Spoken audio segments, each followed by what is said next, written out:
A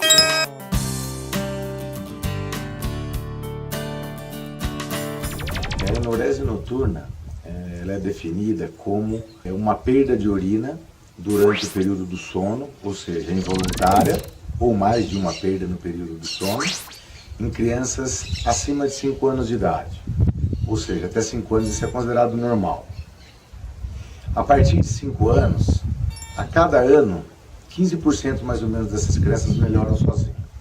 Só que nesse limite de idade é interessante se procurar ajuda, porque isso começa a ter um impacto muito grande na parte emocional, na estima dessas crianças, principalmente porque irmãos, primos e colegas na escola, quando tomam conhecimento dessa situação, começam a brincar. Isso vira motivo de gozação com as outras crianças, e isso começa a ter um impacto não físico, mas principalmente emocional nessas crianças.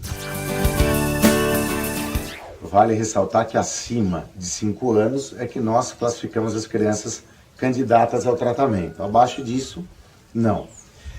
Quando nós vamos tratar uma criança com enurese, é importante saber se no período diurno elas não têm problemas, como uma frequência muito alta de ir no banheiro, urgência para ir no banheiro, quando elas têm vontade elas não conseguem segurar, elas têm que sair correndo e às vezes acabam perdendo um pouquinho, ou seja, molham a calcinha ou a cueca, e é importante você separar a criança que tem enurese pura da criança que tem enurese associada com perdas diurnas ou sintomas diurnos. Voltando para quem tem o problema só à noite, o tratamento basicamente é dividido em duas estratégias. O uso de alarme, que são aparelhos que nós compramos.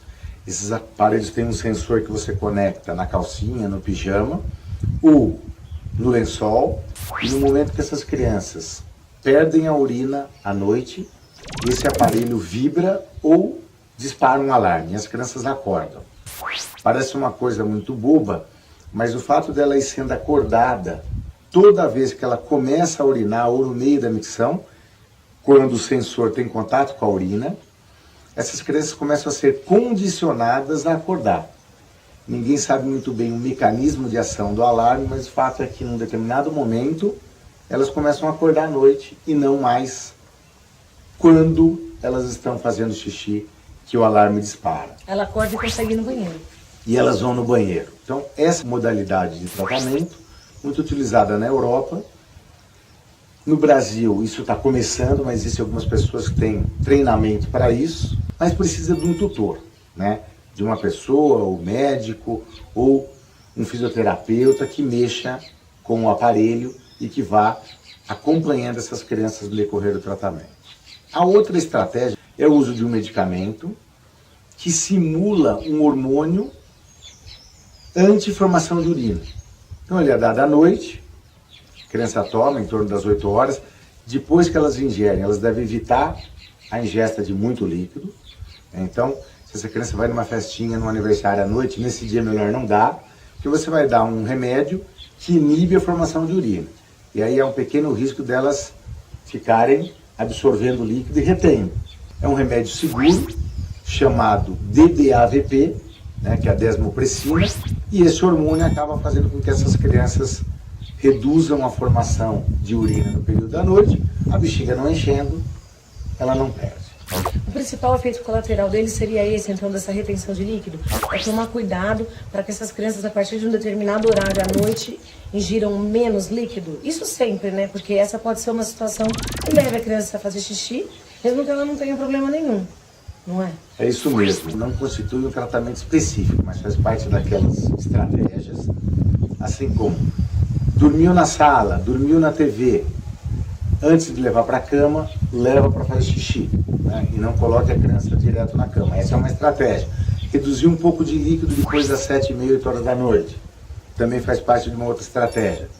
Para as crianças que não acordam cedo, acordar essa criança em torno das 7, 7h30, se ela deitou lá para as 10 horas, mesmo que ela não precise sair daqui mais para fazer xixi e até voltar para dormir. Então, aí é o que a gente chama das medidas comportamentais, que também auxiliam tanto no alarme quanto no uso desse remédio, que é muito seguro. Isso não serve para as mães ficarem com medo, né? É só uma recomendação que o líquido não é que deve ser cortado totalmente, mas deve ser evitado uma sobrecarga de líquido, apenas isso. No dia a dia do consultório, o retorno dessas crianças com um ou outro tratamento, como é avaliado isso na prática, assim, a eficácia? É feito um diário miccional, onde todo dia essa criança faz um X no sorriso ou na carinha de choro, né? Então é uma coisa um pouco lúdica, existem esses caderninhos, e a gente vai fazendo isso por quinzena, né? Aí ela volta dali 15 dias com a gente, e a gente conta quantos dias foi de sol, ou quantos dias foi de chuva, ou de sorriso, ou de choro, né? Que é legal para a criança também ir se motivando com isso.